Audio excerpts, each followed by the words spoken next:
And we're going. And we're live. Good morning, everybody. Sorry that we're a few minutes late. This time it was my fault, not Portland, Oregon traffic. It was, just me. Actually, I had really good traffic coming back from where I had to be. So just tweeting out, chill. All right. Cool. Yeah, in fact, the express bus schedule has changed, so I can now arrange it so that I'll be early almost virtually every time. Excellent. So, yeah, kind of nice. It's always good when the public transport changes in our favour. Yeah. There was a change where I live where it's actually turned out to be a hub for trains just because of a new line that opened, and therefore there's like expresses going to the city every 6 minutes in the morning. So Nice. yeah, it's fantastic. Yeah, I can get into town in half an hour. Normally it's like a 45-minute drive. It's really good. It's really good, yeah. Without Wow. traffic, so yeah, it'd be brutal if you tried to drive during a rush hour. Okay, now Jonas, are you good to go? I'm good to go. Hey guys, I'm the day's guest. I'm Jonas, and I'm one of those role players. Yeah, don't hold it against him. We've had role players on before.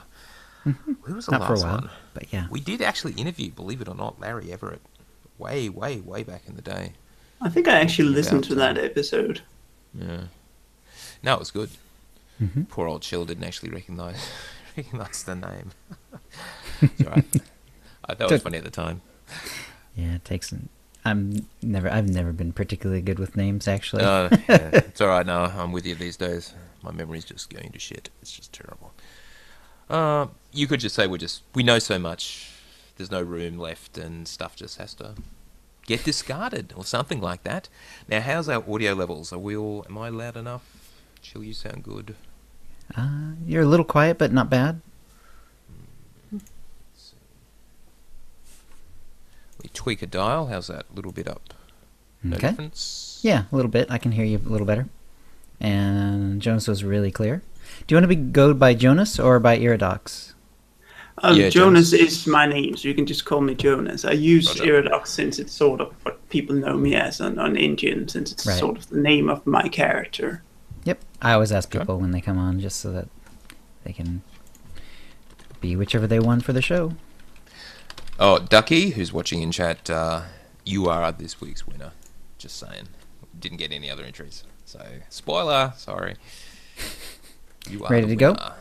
I think so. You All are right. recording, Chell. I am recording. Ducky, Jonas is recording. Yep, just let it roll and let's go. Okay. Going in 5.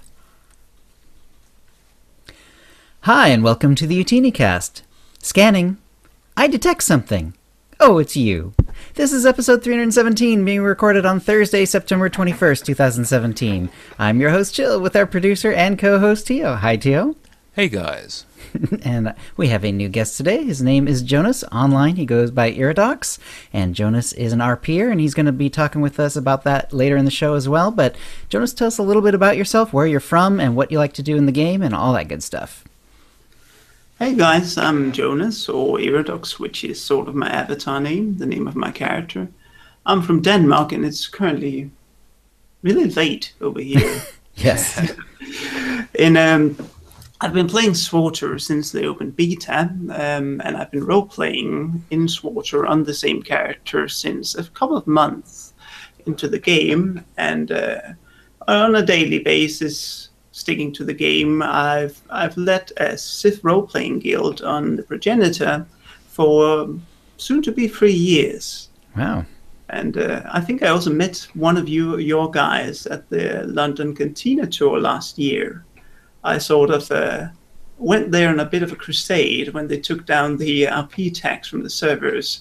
I gathered a lot of questions and concerns from all the role players, printed them in a folder, got a USB, and then I managed to get hold of Moscow and sit down with him and hand it to him.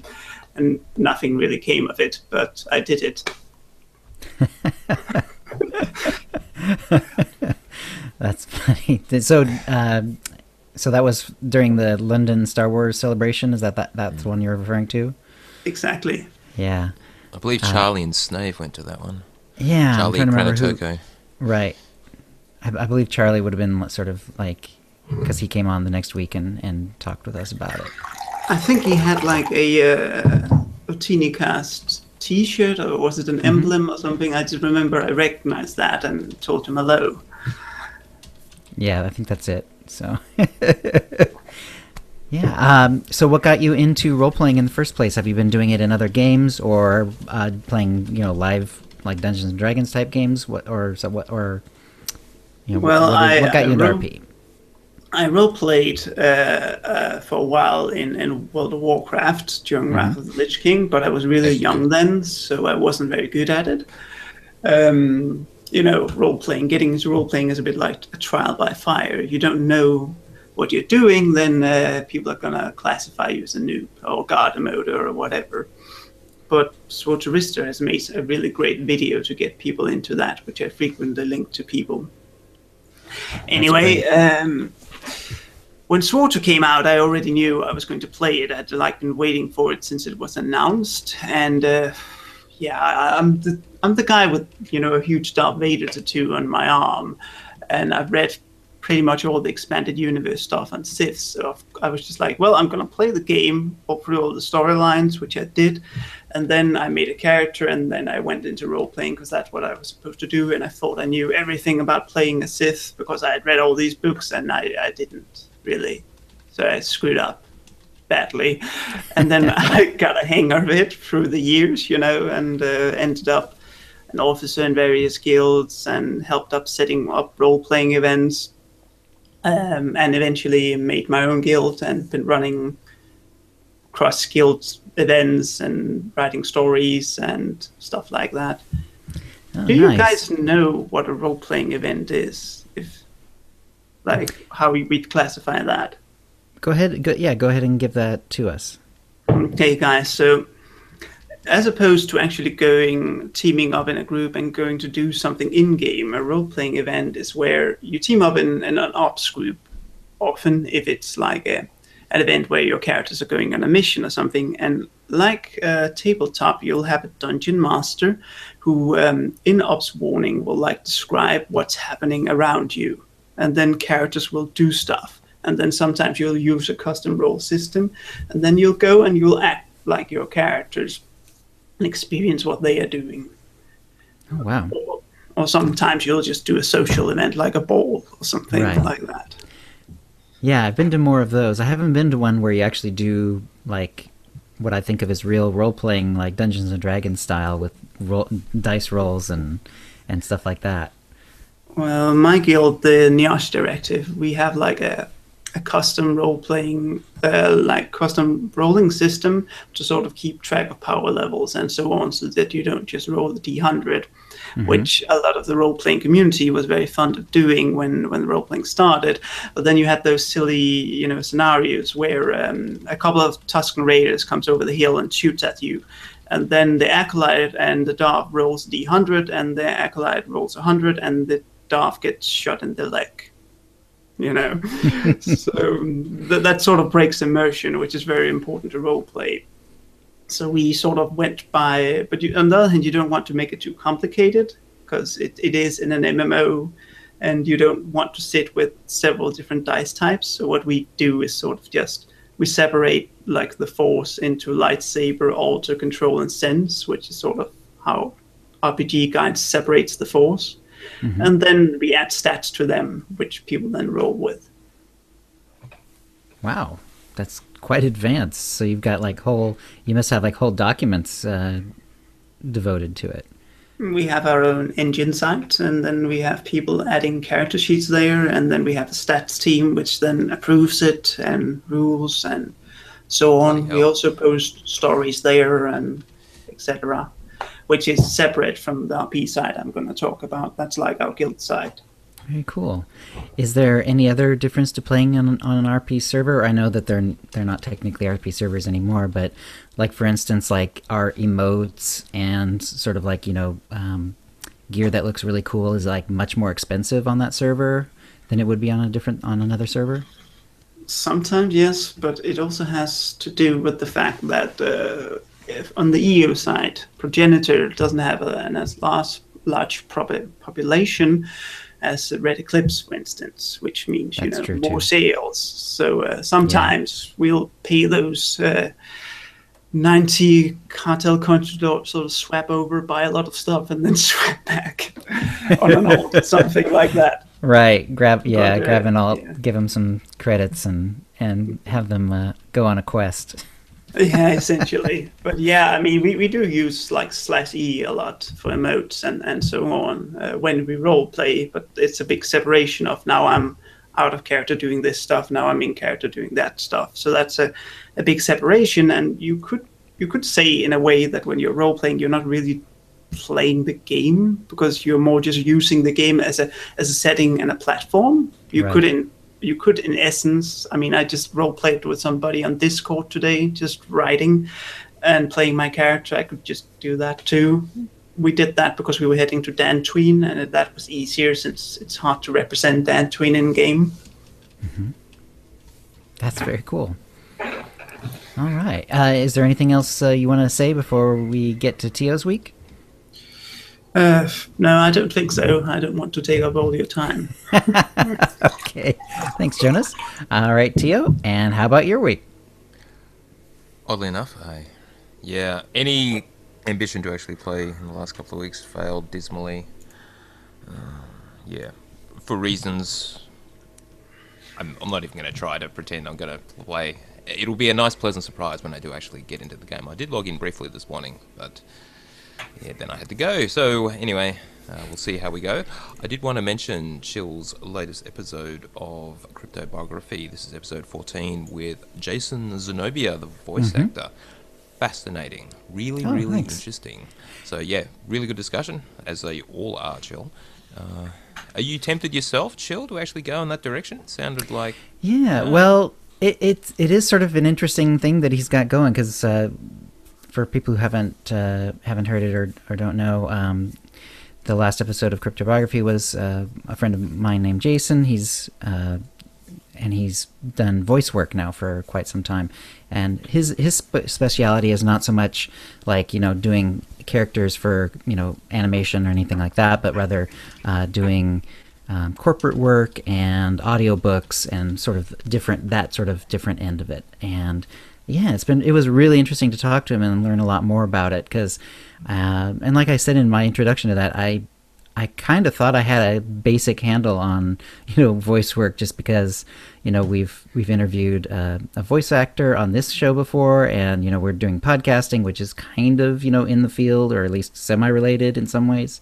But yeah, I just found out that there was tons about it that I had no idea what it was like, and it was very cool. I guess I could. I don't know. It would be kind of fun to try that sort of thing, but one thing I did learn from him is, like, if you don't put up a really good professional face from the very beginning, you can kind of screw yourself over in that field. So if I did do it, I would need to do it properly, and I'm not ready to do that right now, for sure. Yeah. Was there anything else, Tio? Nothing else to add, Chill. How about you? All right. Well, first let me do a shout out to the chat room. And let's see. Anu is here. Arc Scepter, Beloved of Death. Dekyan's here. Alien D2. Fiona is here as well. Her Carried. Leva is here. Hello, Leva. Iona Jupiter. Liba Roja's here. Hi, Liba. Maverick Blade. Pen Draco, so I played with also recently, is here. RJR75. Squishy Twitchy. Starry Saber. And Zamzam. Hi, Zamzam. Hello, everyone. Wow. Okay.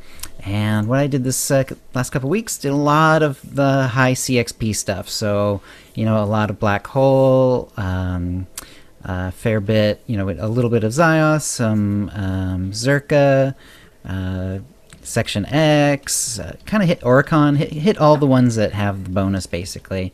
And some of them more than others, like a lot of Black Hole and a lot of Section X. Ended up getting to, this was on both of my, what are becoming my mains, so it's Chilgol and Chili Quinn, Mercenary and Trooper. Yeah, so I'm about level, I've got 100 boxes open on Chilgol, about 117 on Chili, and yeah, so that was pretty good. Did that with Liba and with Pendragon. So that was very good. I didn't really do a whole lot else. It was basically just trying to grind up and get my gear, and it worked pretty well. Especially now that I'm hitting the rank 2, I've got 6 of 7 on one character and 7 of 7 on the other. So I've got all my set bonuses. Just not very high levels of gear, but at least I've got the set bonuses working for me, so that's good. I also listened to both of the recent audiobooks for the Journey to Star Wars. One's called Journey to Star Wars: The Last Jedi, Leia, by Claudia Gray, and then the other one's Journey to Star Wars: The Last Jedi, Phasma. And in both cases, I liked the narration. It was good in both cases. Which is pretty typical. I mean, they always do a good job with the Star Wars audiobooks. There's always the extra sound effects in the background, the extra music, and yeah, they always knock it out of the park, it seems like. And I thought it was kind of cool. The main characters, the authors, and the narrators are all women. So all 6 of those things are women in this case, which is awesome. Leia, I thought was a little interesting. The book is a little shorter. But you know, it had plenty of length, really. But Phasma is like quite long. Leia was I found was interesting. The story was a little limited because we already kind of know a fair bit about Leia. We've even had a recent book in the new canon about Leia as well, so that part of the story was taken care of. In addition, this is had quite a fair bit about sort of Leia growing up and stuff like that. And but yeah, it was good, but like I said, it had to fit these little niches that hadn't been hit by some of the movies and so on. Sure. And, yeah. Sorry, go ahead. And one of the things I really liked about it was a lot of it was about her relationship to her parents and to Alderaan itself. So that was kind of cool. Did you have a question before I do the Phasma bit? I'm trying not to be spoilery. Right. No, I was just going to ask, do you think that all of these books that are set in like Leia's life and the life of the other major characters, is Disney doing it to death? Is there too much content exploring, as you said, every little cranny in the backstory? It's just, are they overdoing it? Should they be doing something new? I definitely have an opinion on that.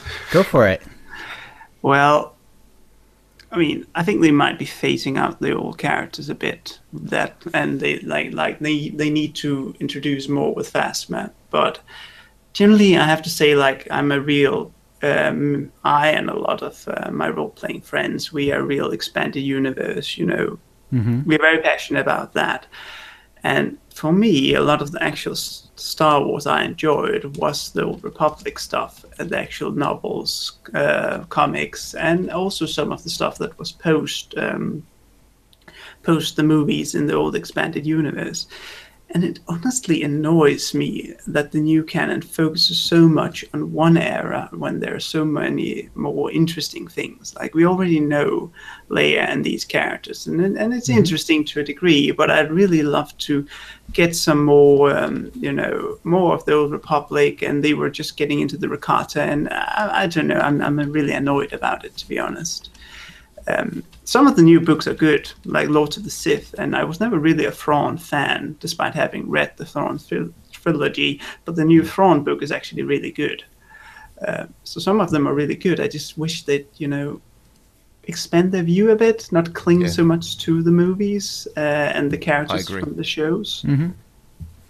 Yeah, I think especially with the Leia, I can feel that a lot. On the other hand, we know with the passing of Carrie Fisher that we're really not going to get any more of Leia going forward after this one last movie. So, I mean, this is kind of a last hurrah. I don't think they can really do much else with Leia at this point. I mean, there's sort of a period like after Jedi, but well before, Force Awakens. But there's not really a whole lot going on there. I mean, you just have her marriage to Han Solo and their eventual estrangement, but even that's been already sort of touched on by the recent canon book. So this is kind of like a last hurrah, at least for the Leia character. But if they end up doing like the same thing with every other character, it's because you do get into this situation where it's like they kind of have to pick these nooks and crannies of what we don't know about their lives and fill it with something kind of resembling a plot line, which is tricky. It's which more was of an sort of how homage to Leia. Yeah. Mm-hmm. which It's not was just- sort of how the expanded universe started too, with a lot of those books where they tried to Right. establish something then before really getting to go on their own. Mm-hmm. One can always hope they'll do that. Right. They, Yeah. When it comes to the Phasma book, there was a lot more surprise to it because we know virtually nothing about Phasma from the movie, from Force Awakens, and and it's a fairly complete background of her. I mean, it kind of goes into her, or at least indicates what would have happened in her childhood. A lot of the stuff that led her to become Captain Phasma.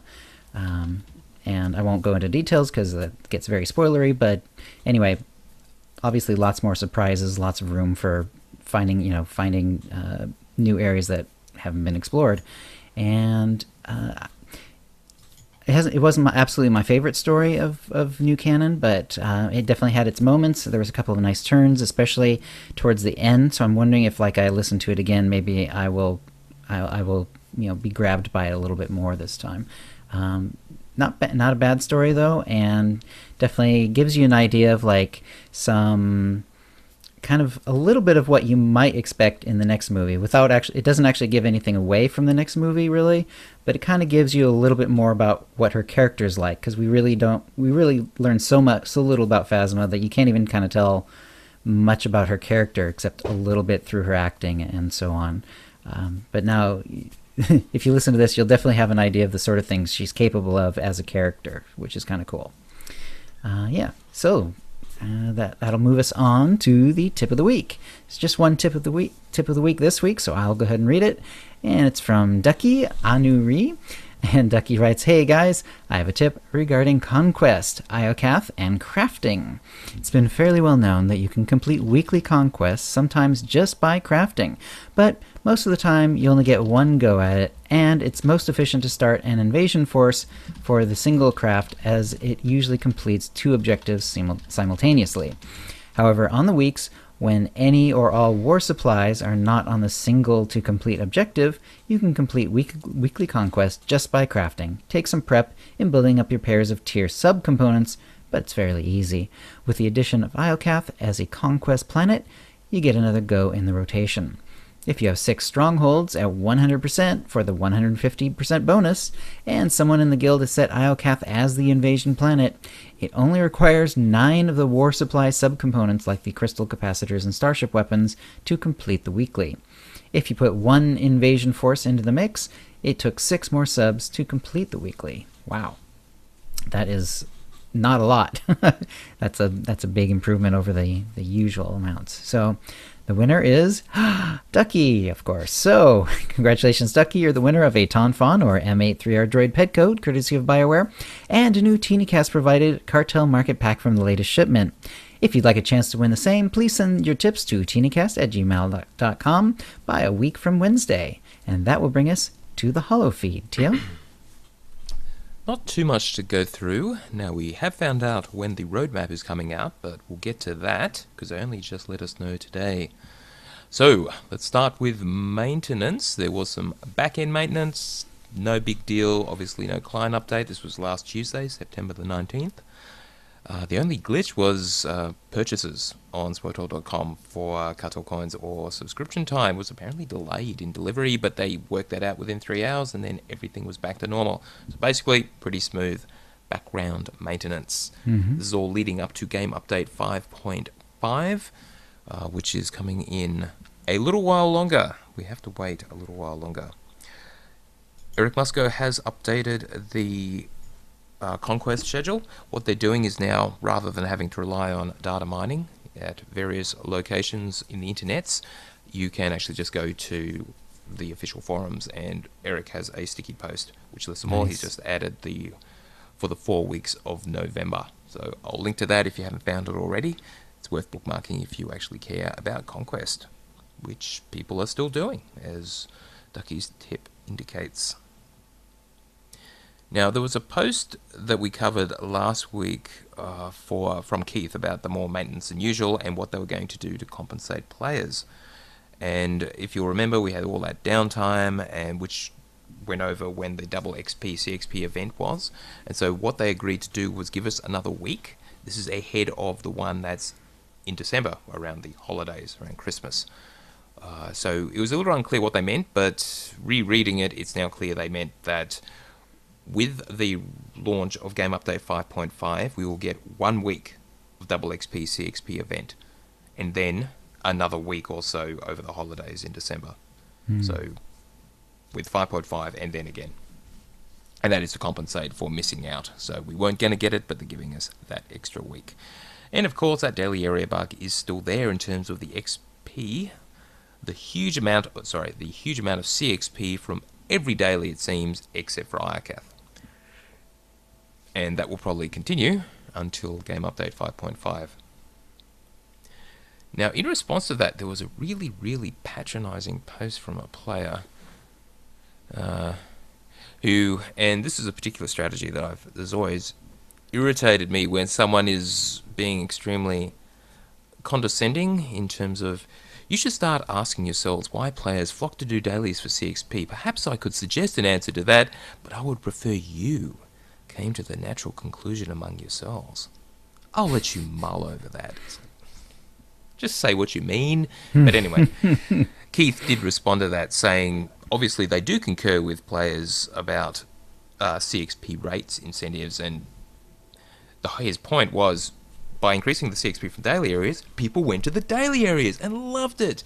Of course, the logic there is, it's not that previously the daily areas had too little CXP, it's that people will go to the game activity that gives them the most CXP. Right. Obviously. And so, as Keith then points out, if they just left it the way it was, then people would only do dailies and nothing else, because that was the best source of CXP.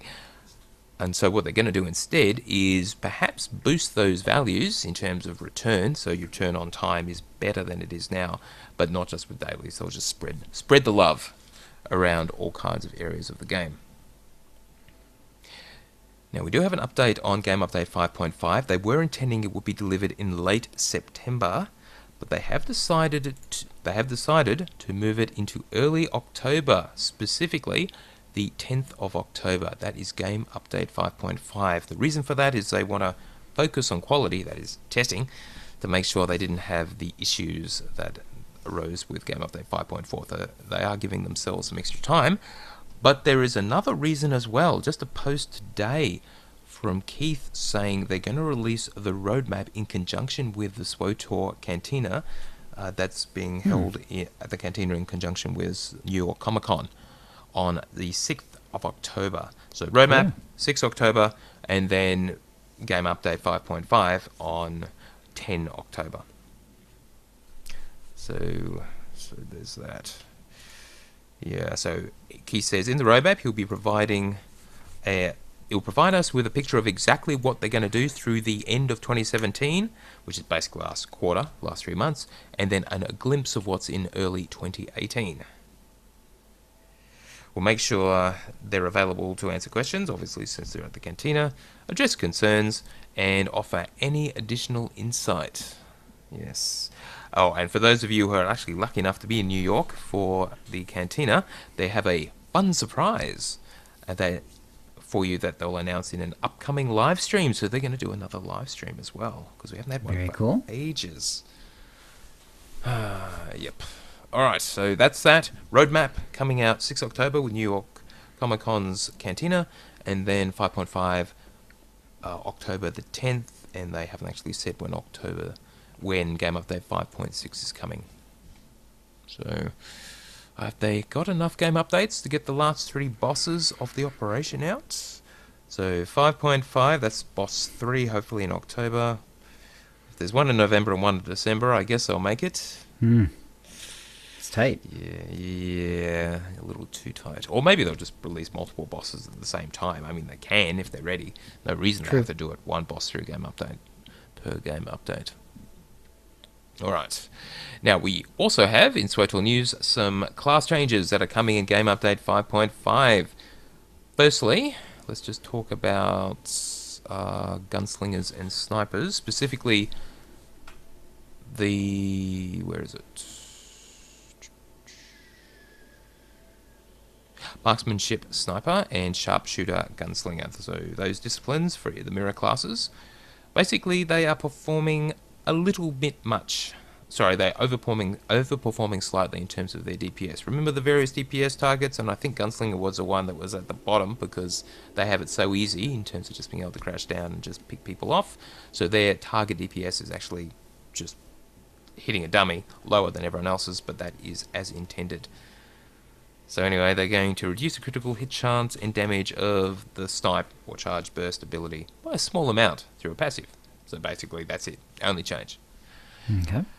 However, there is more of a change to both Vengeance and Rage Juggernauts and Vigilance and Focus Guardians, DPS Guardians, where in both cases the piercing chill or persistent chill utility basically meant that the chilling scream or freezing force ability was being used as a single target rotational ability, as in, and that is not intended. It is intended for multi-target area of effect AOE. Okay. So basically, they have actually nerfed it a lot. The damage done by the ability has been reduced by 60%. So yeah, that's kind of nasty. And to compensate for that, because that actually brings the DPS level down below the target, they increased the damage of 4 slash and the other by 100%. So anyway, yes, DPS Guardians, you better stop using that particular ability, the Chilling Scream, Freezing Force, and yeah, just leave that out of your rotation, it would seem, for a single target. And that's pretty much it for SWOTOR news, sadly. Yeah, because there wasn't much news at all this week. But remember, I think what we will do, Chill, if you're willing, is do next show a day late, which means it'll be after the roadmap comes out. That makes sense. We can definitely do that then, yeah. Yeah. The Cantina is on a Friday night. So we could either record late on the Friday or even on your Saturday. We'll see how it goes. Okay. So we'll be, rather than just waiting yet another 2 weeks with no news in between. Alright, now I do have some general Star Wars stuff to talk about. So let's just quickly go through that, because Star Wars, why not? Now, The Last Jedi, the name of the movie, apparently the director said that, and this is a direct quote, it's in the opening crawl of The Force Awakens. Luke Skywalker right now is the last Jedi. There's always wiggle room in these movies. Everything is from a certain point of view. But coming into our story, he is the actual last of the Jedi. And he's removed himself and is alone on this island for reasons unknown. Which is pretty much where The Force Awakens ends. Yeah, but even though, as we talked about before when this came up, there is a plural translation of Jedi. Because in other languages, such as Spanish, French and German, Jedi and the plural version are different words, and they use a different word implying there are multiple Jedi. Mm-hmm. But anyway, as far as the director is concerned, and presumably he knows, the Last Jedi is Luke. So, what does that mean? Are there going to be any more? What about Rey? Is she going to be something else? Right, anyway, right. Looking forward to The Last Jedi. I just said, at least he's the Last Jedi when the movie starts. There you go. Yeah, that's probably one interpretation that makes sense. Yes, Right. Yes. All right. Now, I believe we mentioned... Sorry, Jill. Oh, speaking of a certain point of view, wasn't there like a series of short stories coming out with that title? Are there?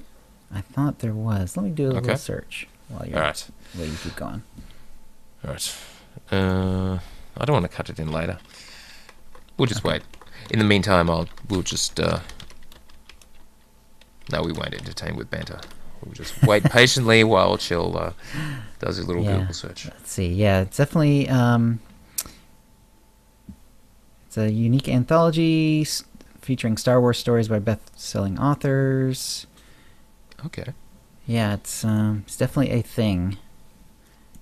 May fill out the backstory. Is it going to come out before the movie, Chill? Let's see. Yes, October 3rd, and it's available for pre-order right now on Amazon. All right. There you go. So yeah, it looks like it'll definitely be like a whole bunch of little short stories, which is kind of cool because that way, if it is about a more of a major character, it's not like completely draining that character dry of like every drop that they can squeeze out of it. Kind of like what we were talking about with Leia. It can be a little snappier and that sort of thing, and also like in that other series of books that was leading up to Force Awakens. Where they had those little vignettes. Like there's some vignettes about Palpatine, vignettes about Boba Fett's armor and stuff like that. And those were really cool. That was like my favorite part of those books, actually. So I do like the general idea of having little short stories that are very strongly written. I think that sounds really good. Oh, that's his raid group. Yes. Liba Roja, do you want to quickly paste what you wrote there and send it to me in a tweet, just so I've got something? Just put it all in one bit of text, and I'll get Chill to read it out in his glorious lack of a Portland, Oregon accent. All right. Next in the news, let's talk about the International Space Station and Star Wars. Now, we did cover this. There was what do they call it? A mission patch representing the what is it? The ISS's National Laboratory Research. The International Space Station, yeah. Yeah. Mission patch. It's in the shape of the Millennium Falcon, and I'll include a picture of it in the show notes. It's actually Millennium Falcon with the Death Star inside it, and the colouring looks like Luke silhouetted on Tatooine looking at the twin suns. A little bit, but I'm pretty sure that's the 3 droids. I think that's BB, K2, and R2, yeah. Well, actually, it's BB-8, K2SO, and Chopper. Oh, is that Chopper? Okay. That would explain why the rocket is more in the middle, yeah, and why and the top does look a little less rounded than I would have thought, but I couldn't tell. It's a little detail. So I've got a quote here from Doug Chiang, who's currently, and he's clearly moved up the ranks, he's a VP, Vice President of Lucasfilm, and Executive Creative Director. That's Doug Chiang, and he says, one of the reasons George Lucas created Star Wars was to inspire a sense of romance and adventure of space exploration for a new generation of space explorers. Was it really? Has Lucas actually said that? Yeah, anyway. The patch design is meant to evoke this same spirit of wonder when Luke Skywalker looked out to the twin suns of Tatooine. The silhouetted droids and ISS set against a sunset sky with echoes of the Death Star and Millennium Falcon, 2 iconic Star Wars vehicles that will still captivate us, reflect this memorable scene. That's beautiful. Anyway, there's a little video about it as well, which I will also link to. So, nice work, NASA and Lucasfilm. Because, encouraging space exploration is a good thing. Whether we should be sending people or not is a completely different issue. I'm sort of in Team Robot as far as that goes, until we have better technology to actually move people between planets. But then again, if we don't try, technology won't get better, will it? So, Now, I just mentioned this is passing. Someone made a corn maze out of Leia's hair buns. Yes, those words that's accurate. This guy apparently likes to make corn mazes. Apparently that's a thing. We've talked about corn mazes before. I think they did one for Anthem, the new BioWare game. That's right, yeah. Maybe you guys have a lot of cornfields or something. I don't know. We got a whole corn farmers get bored. Yeah, there you go. So why not? So he basically, I'll link to the article. What he did was take a photo. This is all unofficial, and photoshopped a maze over from the image, and then mowed it into some corn. Anyway, it's quite actually visually impressive from above. Now next, let's just talk about porgs. I believe they came up in the last show. So WTF is a porg.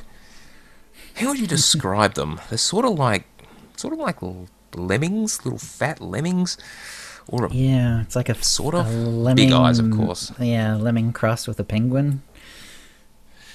Yeah, so they are described, and this is from StarWars.com, so this is as canon as it gets.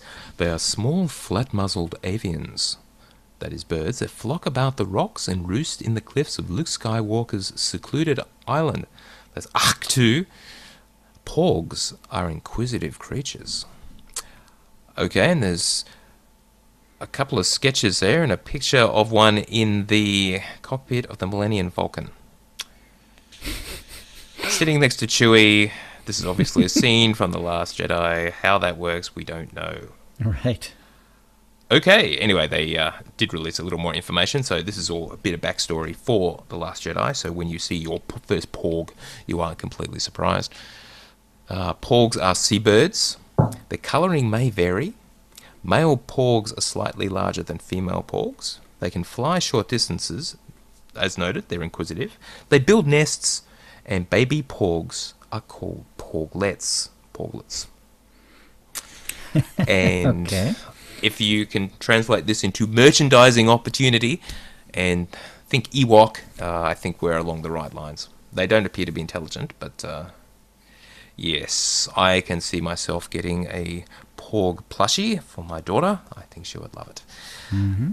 So yes, almost guarantee that stuff is going to be available.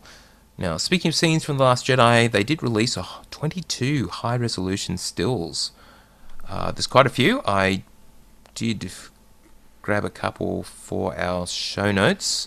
Not sure of the legality of that, but I'm sure we'll work it out. A scene of a city near the sea, a few scenes of Rey on Ahk-2, that's Luke's island, with Luke there, and a really awesome scene of a X-Wing approaching what looks like a space station, or another starship. Yeah, Another it's starship, I very think. pretty. Yeah, anyway, I'll link to that, so awesome pictures. Don't know if any of them are spoilery. That is a beautiful island where they film that. Off the coast of Ireland, I believe. Ireland, yep. Yeah, something like that. And alright, so let's get to the big Star Wars news. So I think we did mention briefly that Colin Trevorrow, the previous director of Episode 9, had been fired or somehow let go or had to spend more time with his family or however you want to put it. I think it's just fired. And J.J. Abrams is back. He will be directing Episode 9. Yes, so he's the only director aside from Lucas himself who's directed more than one Star Wars movie. So there you go. Force Awakens and the last one, whatever they call it. Though, as a rather unfortunate consequence of that, or so they're claiming, Episode 9 is now scheduled for release December 2019, rather than May. They were intending to get it out in May, but it's been pushed back all the way to the end of the year. So basically, we'll see The Last Jedi at the end of this year, and then we have to wait another 2 years for whatever that movie's going to be called. Boo.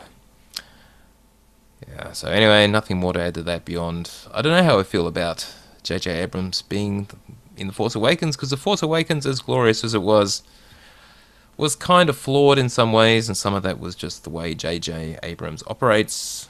Just, yeah. The way looking up in the sky and being able to see their space superweapon off going over through and then exploding planets from the surface of whatever planet they were on, which was a long way away from... Anyway, it just made no sense. It was just terrible. But, suspend your disbelief. But that was just such a goddamn stretch.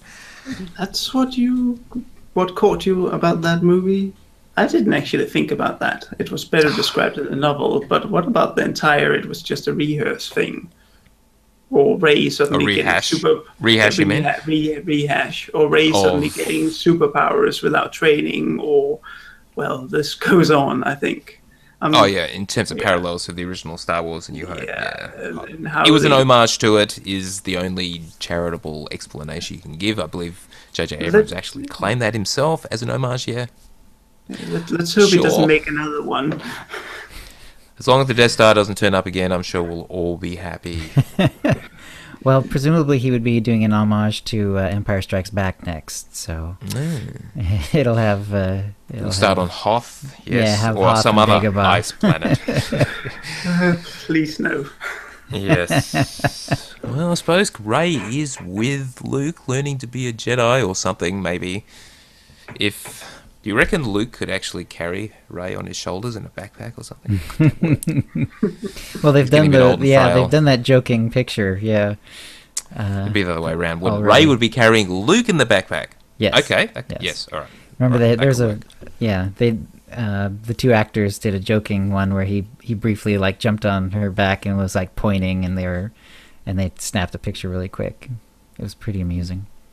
There is actually an interesting theory about, now that we are talking about Force Awakens Star Killer Base, that some SWTOR fans might appreciate. Because Ilum makes an appearance in the Ahsoka novel, and there it's noted that it's being like hollowed out because they're taking all the kyber crystals because they obviously need it for the Death Star. But it's like she comments how you can look into the core of the planet because it's being torn open. So how did they get all those kyber crystals to create Starkiller Base? Well, maybe they just hollowed out the planet, and then they thought, well, maybe we should just use this. So Maybe. There's this theory that maybe Ilum is Starkiller Base. Jesus Interesting. Christ, really? Although we saw the planet that it was based on, and it was certainly not icy. So That's fake news, Jonas. Fake news. Oh, we'll see. That's a nice theory, but yeah. All right, I think I'll skip that story. Well, why not? Just wanted to mention it was apparently, given this is the 40 years since the release of Star Wars, that was back in Star Wars Celebration. It was apparently released 40 years ago, roughly now in Australia, and there was just a story on StarWars.com about it. I'll link it just in case any Aussies want to have a look. They talk about, apparently Mark Hamill did an interview at the Sydney Opera House way back in October 1977, which is when it came out. He was on the Don Lane show. Apparently that was a thing down here.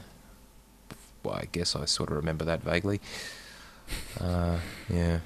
Oh, and the other thing they mentioned, there was a single Aussie actor in A New Hope. His name was Peter Sumner. He played Imperial Lieutenant Paul Treadum, who I didn't actually realise had a name. He's the guy, when they land on the Death Star, he says, TK421, why aren't you at your post? TK421, do you copy? And then you know what happens after that. Poor guy. Anyway, that was the only Aussie. So, yeah. Anyway, that's the news. all right. Well, that'll bring us to the Force Feedback, where we read out your tweets and emails. And first of all, Liva Roja let us know R2's rocket ship, that's her new operation group, is running for all APAC players on the Harbinger. So this would be, Australia, New Zealand, I believe. Is basically what that means, Tio? Indeed. Yeah. So all APAC players on Harbinger, 7:30 p.m. New Zealand Standard Time, or 5:30 p.m. American Eastern. Is that what that's for? Or is that Australia? That's Australian Eastern, isn't Australian it? Eastern Standard Eastern Time. Standard Time. Okay. Yep. So 7:30 p.m. New Zealand Standard Time, 5:30 p.m. Australian Eastern Standard Time. And Imp side, so it's Imperial. And Fun for All is what she's going for. Attempting Taboros Courtyard this week, which is a good idea when you're starting off a new group to start off with those single boss ones. Yeah, fairly simple and yet challenging. It's not like going to EV where like everyone can kind of roll through it, even if even pugs can do it. Taboros Courtyard takes a little bit of actual coordination. I think that's a really good choice by Leva. Have fun with the golden poodle. Yeah. And Javadagi Starbucks of our own Utini Rage writes in, and Javadagi says, is there a creature in SWTOR that you can have as a pet, a companion, and a mount?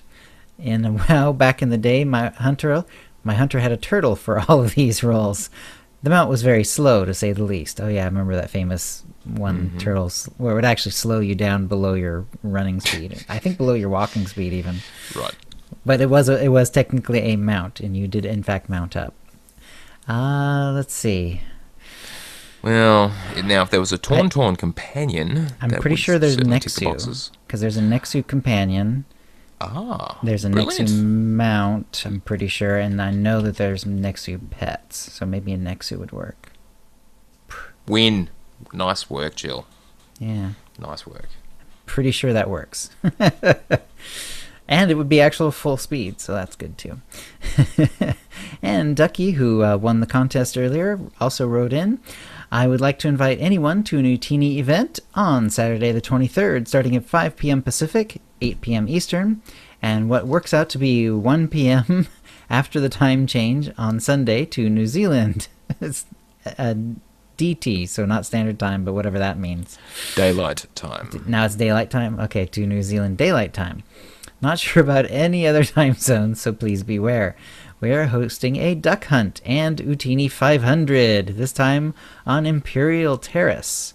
For the hunt, it's Where's Waldo? W-A-L''D-O. That's pretty funny. Who will be hiding? Yeah. And the start info and general updates will be posted through the Utini channel, so see Join Utini to join in-game. Once that's completed, we'll group up for the Utini 500 race, set up starting at the Forward Outpost Alpha, and it will cover all the major sectors of Terrace. Prizes will be mechanical mounts this time, all from packs that are over a year old, and which is always good because those are definitely harder to get once they go out of circulation. And the winners will have a choice from an initial pool of 10 mounts. That's pretty cool. And first, second, and third positions will get the prizes. Very cool, Ducky. So that'll be coming up on Saturday the 23rd, so 2 days from this recording. So, and let's see. So that will bring us to the Sarlacc Digest, where we go over the issues for 1,000 years, or until we run out of time. And we've got Jonas on today as an RPer who has some RP situations that he wants to discuss. So Jonas, why don't you go ahead and take it away? Thank you. The topic I want to discuss is the primary role-playing site that's been up pretty much since the game came out, Swatter RP, was recently closed. And before I continue with that, I'd like to say, don't worry, there is Progenitor RP now, which you can go to instead. But as for why Swatter RP was closed, there was a lot of controversy about that.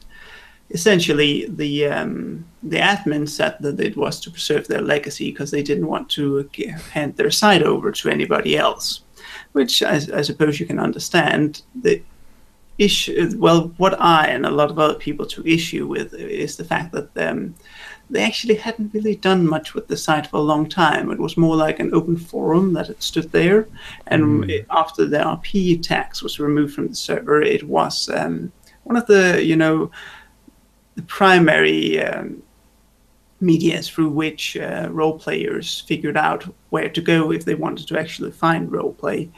A lot of the applications we get in my guild too refers to Swatter RP. So a lot of us asked them, hey, couldn't you hand over the reins to somebody else when it was confirmed? And they told us no, because it's our legacy and it's our thing. And then they closed it. And of course, there was some drama involved. There always is with this sort of thing. But one particular thing was that a person from their admin group went ahead and sort of leaked the news beforehand and made Progenitor RP, because otherwise, if they had just suddenly announced it, everybody would run and create their own site and it would be hard to centralize again.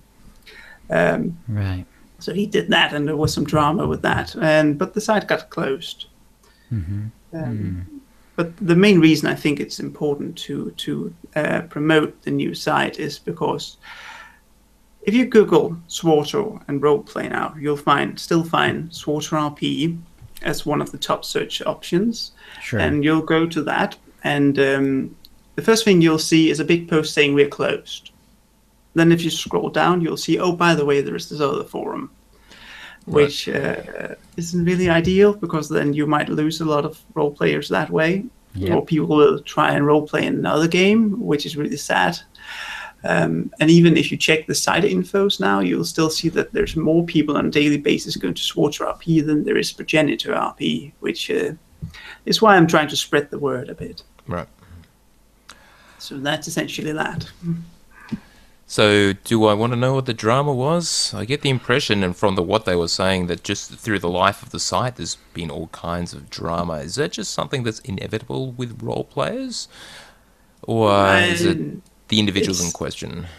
It's not entirely true, to be honest. There has been drama. Okay. I think there's a drama with a lot of communities. Main drama in the RP communities comes from the fact that people have to agree on how they roleplay, and there are different approaches to roleplay, as there are different approaches to a lot of other things. Whereas in when you actually play the game, it's more a case of there are these mechanics, you need to get them right, or you need to PvP like this, right? And then maybe you argue about loot, but in roleplay you actually have to agree on the rules and what's proper RP etiquette. Is it okay to try and kill another person's character, for instance, and so on.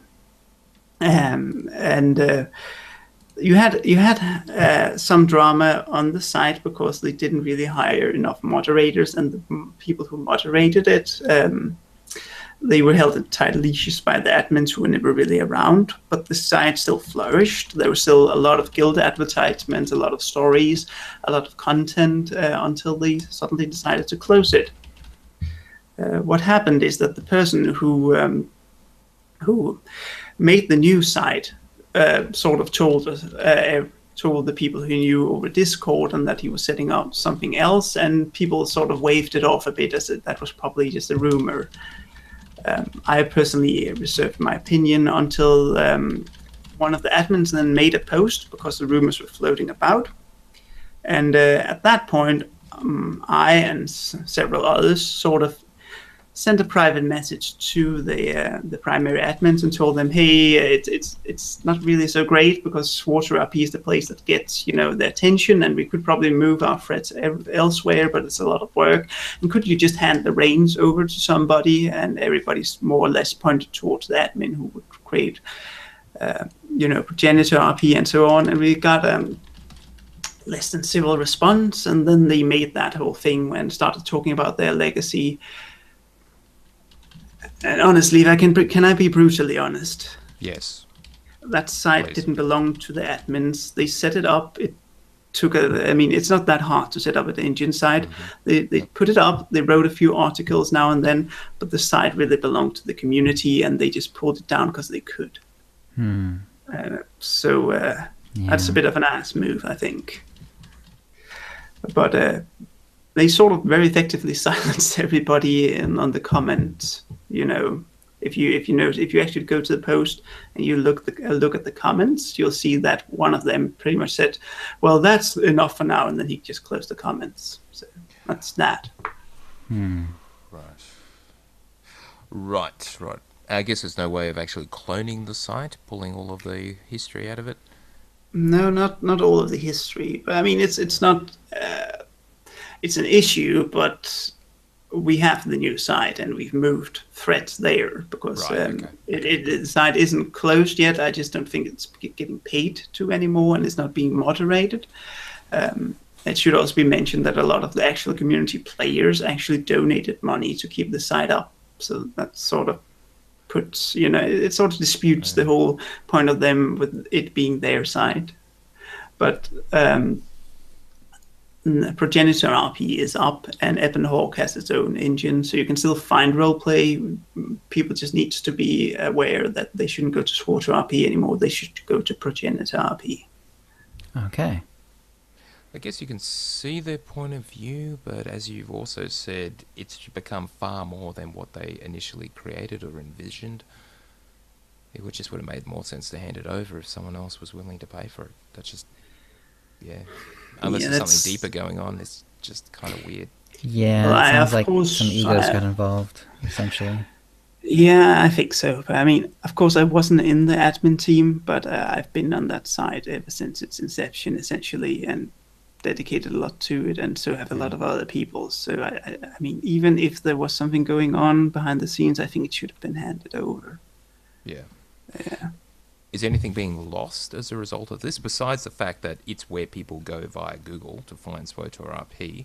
At least for now. That will change, obviously, as they stop posting content. It'll just sort of drift down. But it's been around for like 5 years, and it has, 9,000 users, and so and Progenitor RP has, I think, 400 or something like that, and way less posts. So it's going to take a while. Yeah. As for losing things, well, tangibly, there are some role players who are not present at the moment, who's taking a break and so on. So if they return and the site ends up being closed down, they'll lose their stuff, obviously. But that happens when the site closes. Is your impression that that site will just disappear, as in they'll stop paying for it and then it'll just be gone?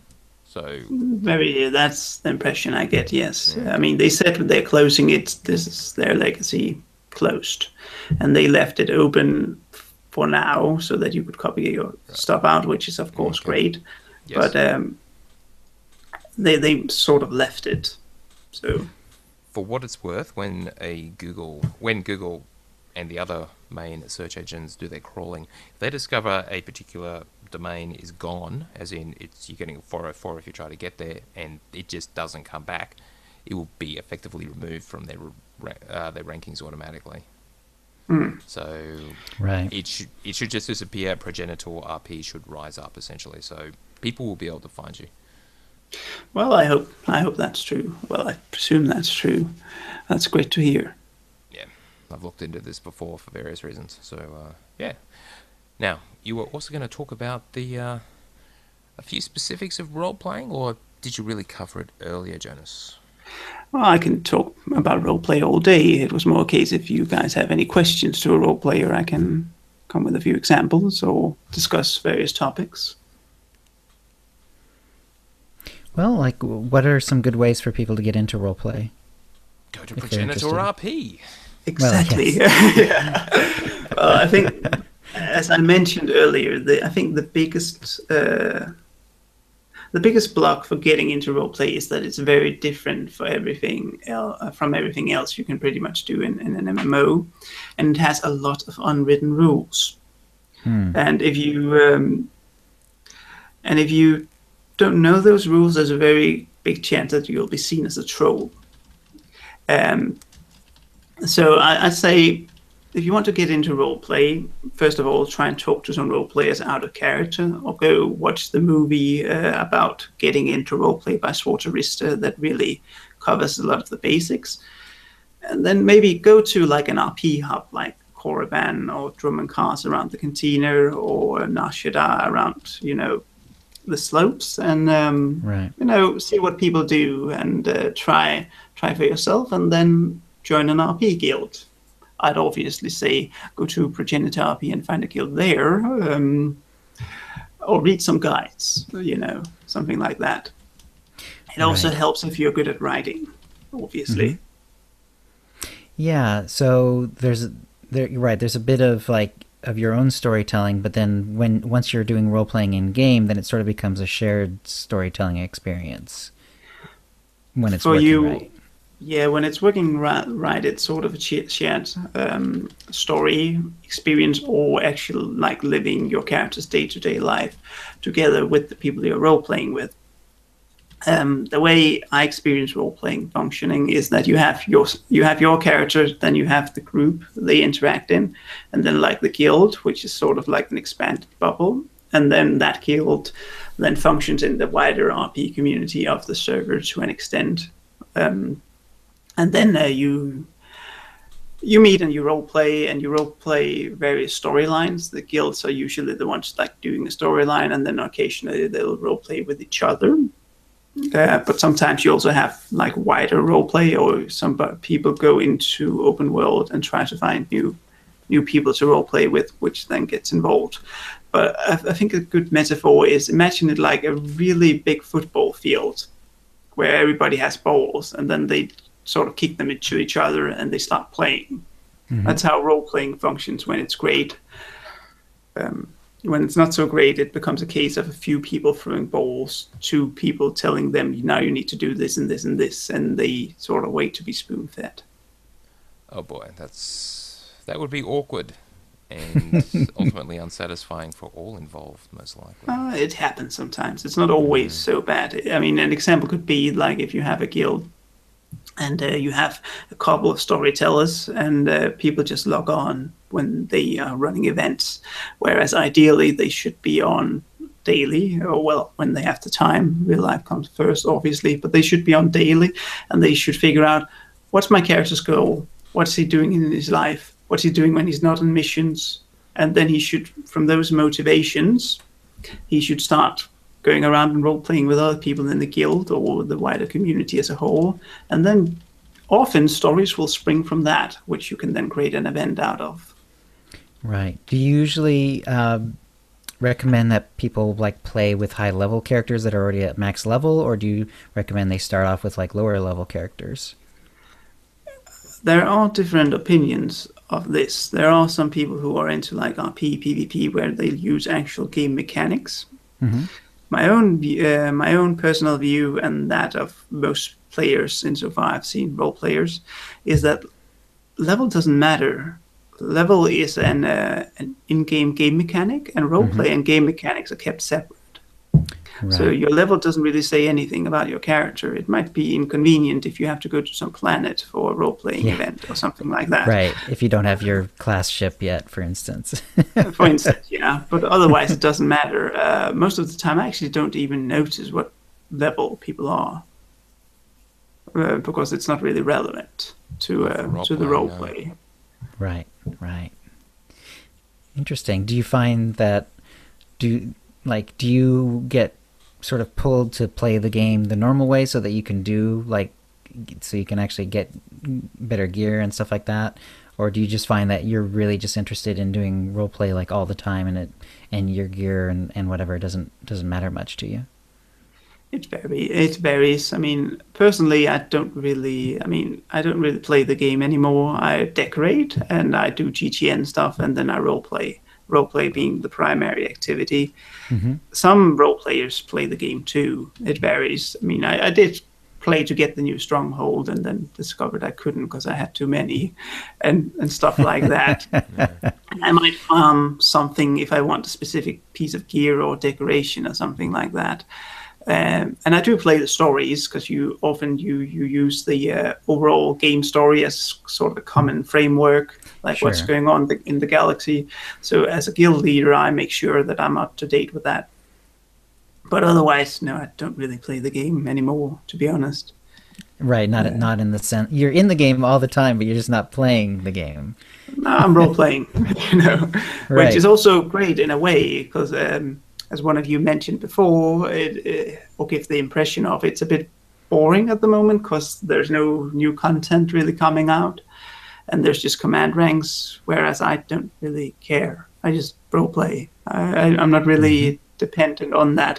It of course sucks if the game is doesn't get content, because then people tend to go do something else, and if the wider MMO crowd goes away, there's a bigger risk that things will shut down, which I obviously don't want, and GTN prices will rise and all of that. So I obviously have a vested interest in the game doing well, but I don't really care about PvP and PvE and all that. Interesting. Yeah, that's very. I like it. It's very pure. It's very extreme. I love it. Yeah, because I haven't done any like true RP the way you're doing it, that's for sure. The closest I do is like when I'm leveling, often I'm very careful when I create the character to sort of have a certain flavor. I often give the character a backstory. This is all internal sort of roleplay, though. It's light RP. It's not RPing like you are with other players so much. You're thinking more in terms of like the background story of your character when you engage with the class story. Exactly, yeah. Why would this character choose this particular choice? Yeah, that sort of thing. Yeah, that's sort of inbuilt roleplay in the game. Well, usually I find that a lot of people mistake that for being roleplay, which isn't really what I would classify as old roleplay, as you can hear from what I've been saying. I think that's more like immersing yourself in the story. But you do get, like, that's one of the most common new role-playing mistakes. You'll get this guy coming to you, and he'll start talking to you, and he'll be like, "Oh, well, I'm the Emperor's Wrath." "Oh, you too." Yeah. Right. And you're all the Outlander, too. Yeah, exactly. Which, like, an unwritten rule, pretty heavily stated, actually, in roleplay is, your character is not the main character, and your character can't impact the wider, scope of the galaxy. They can definitely try, but since we all have the same common framework, you can't really do that. Yeah, not right. Not everyone can, go after Valkorion and his family and all that stuff because that is such a the opposite where SWTOR and BioWare were specifically trying to make it feel like your character is the most important thing in the game. Yeah, exactly. Which actually annoys me a bit. I wish they'd do some more small side stories too. I think they're missing some potential there because it's becoming a bit, predictable. But if we are talking story, and I don't know how, am I going over time here, or can I just keep talking? Another few minutes, but not too much Yeah. more. Okay. Um, in regards to the in-game story, there was a bit of an uproar in the role-playing community when the first, I think, Knights of the first of the new expansions came out anyway, because it messed up the entire galaxy. And like some role players like myself, I've liked the SWTOR encyclopedia here on my shelf, and we knew how things worked, and then suddenly we didn't. We didn't really know the Empress. We still don't know if the Jedi Order is still not around, which screws with Jedi role players because they have no real single entity and all of that. So things suddenly got very messy. And Okay. especially with IOCAT, can I throw out a spoiler here? Or is Go that easy. Go easy. okay? Well, depending on what you choose, a character dies in the story on either faction, and since you don't really know who died, and that would have a big impact on either the Empire and Republic, we are a bit of in limbo because we can't really figure out what's going on. So we end up just being like, well, IOCAF didn't happen. We'll just continue our thing, go away, which sort of sucks. Right, because that's even less of a common framework for you guys to work with. Exactly. So yeah, I trade a new operation for a new updated SWTOR encyclopedia. Although that Others might may not be. disagree, but Yeah, I think they would. I think they should give us that operation, or give you guys that operation, so that the game can keep running and the wider audience can be happy. But I like that encyclopedia. Just saying. I've got mine around here somewhere. Yeah, it is awesome. Yeah, but I think that's everything for me. All right, and we'll have to get you back, Jonas, talk more about role-playing and maybe ask our listeners if they have any questions. Please send them in for Jonas, and we will get him back on to answer your role-playing queries. By all means. Yeah. Do you want to go? Do you want to do that, Tio, or do you want me to? Which at The the end? squishy twitch question. Yep, I'll do it just briefly. Okay. All right, we had a quick question in the chat from Squishy Twitch. Awesome handle. Hey everyone, I have a silly question, which isn't so silly. Can Legacy go across servers? Now, Pendrakos in chat did answer, and he said whatever the highest Legacy is will be the dominant, but they both effectively merge together.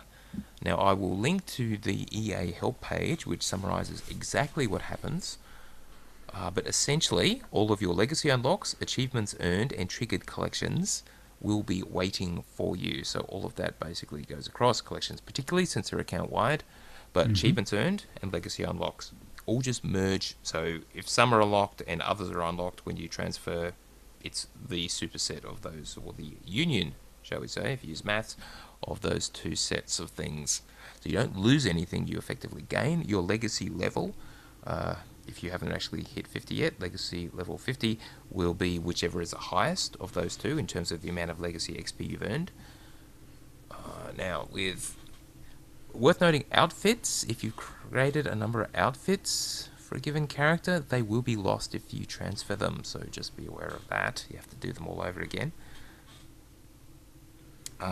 Now, Legacy Stronghold storage does not transfer, so just make sure you take it out of Legacy storage before actually transferring if you want to bring stuff across. Now, if you purchased the storage bays with Kato coins, they will go across, but anything you bought with credits, not so much, as they are tied to the original server, unfortunately. And things in your item stash, you know, the new thing that they added for Kato packs, those do not move. So if there's anything left over, you had better get them, or they'll be on your home account. Sorry, with your originating Legacy, not the destination Legacy. and decos should go across as well if you've unlocked them, apparently. Makes sense. Yes, yep. Command tokens are tied to the legacy on your server. Do not go across. Do not. Obviously, the credits you carry, at least for now, are carried by any that are on the character, will go with the character. But on other characters, they stay with it. Though, of course, once they move credits to be legacy-wide, I suspect it will be the same. The credits will just stay with the legacy and not transfer. That's interesting, yeah, because what if you're trying to transfer partly to get credits to another server? It's like, I guess you can bring over items and sell them on the GTN, but... Yeah, maybe there'll be credit tokens or some crap like that. Yeah, you're right, that's an unintended consequence I'll have to deal with. Yeah, interesting. And the other question, Floridan just asked whether the transfers were still on special, and the answer is yes. It is 90 cartel coins for character transfers within the same region, within the US or within the EU. If you're transferring between the US and the EU, it is 150 cartel coins. These are the discounted prices. The full price is 1,000 intra-region and 1,500 inter-region. So yes, 90 and 150 for the foreseeable future. There seems to be no hint that they're going to be changing it. Yep. Interesting. And yeah, it's so cheap that I was just thinking, like, because I've already got a lot of slots of characters open because I've done the story a bunch of times and so on. It might actually be more efficient to, like, instead of buying the thing to get a new slot opened up, just move a character out using 90 cartel coins. Don't have to necessarily delete them that way. Yeah. That's another way, of course, to free up a slot is just to delete a character. But, you know, instead I could move it to another server that would open up a slot on the original server. That's genius, Jill. I hadn't actually put that one together, but brilliant. Yeah. I just thought of it myself. There you go. That's an extra funny. tip of the week. Yeah, that's right. All right, if there's nothing else, didn't notice anything else in chat. Okay, I think we're good. All right, then that's a show. If you'd like to play with us in the Ootini Knights Guild on the Republic side of the Harbinger server, or in our Guild on the Empire side, do a /c join Ootini to join the Ootini channel. Then let us know you're a fan of the show. You can email questions and comments about the show to OotiniCast@gmail.com. Follow us on Twitter using @OotiniCast. You can find contact details for all of us on our website, OotiniCast.com, which includes how to subscribe to us using iTunes, Stitcher, and the rest. We record the show live semi-bi-weekly on Thursdays at 4:30 p.m. Pacific. Go to OotiniCast.com/live to find out how to join in. Our theme song is Doomsday by Jean-Paul Zogby. Thank you to the chat room, and thank you to Jonas. You still there, Jonas? Yeah, I'm still here. Thanks. Wasn't sure whether you were going to stop recording there. Not a problem. And we'll see you next week. Guys, keep recording, so don't stop yet, Jonas, because there's something I want you to do once we're off the hangout.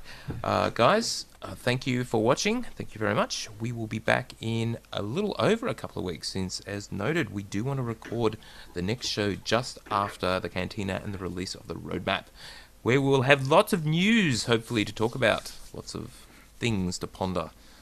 So yes, expect that, and Shell will work out the details of exactly when. As soon as we know when, we will let you all know. Are you going to surprise us tomorrow night? What time was that? 5:30 p.m. my time tomorrow? Saturday.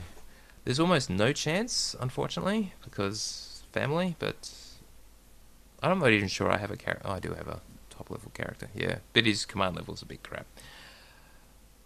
Talk with your hands more. Anyway, thank you for watching, guys, and we will see you next week. Take us out, Shell. All right, stopping the